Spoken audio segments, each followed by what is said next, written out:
তোমার বেতন হবে কত? ৫,০০০ টাকা। ৫,০০০।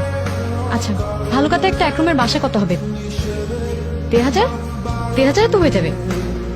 আর বাজার খাওয়ার খরচ ২,০০০। ২ আর ১.৫ ৩.৫। ৩.৫ হলে আর আমাদের যোগাযোগ, যাতায়াত আর বিল টিল মিলে আরো ১,০০০, হাতে থেকে ৫০০। ৫০০ টাকায় সিনেমা, না সিনেমা বাদ, ৫০০ টাকায় বাইরে খেতে যাওয়া, ঠিক আছে? না, বাইরে খেতে যাওয়া বাদ। জামা কাপড় দুজনের, না না, জামা কাপড় বাদ।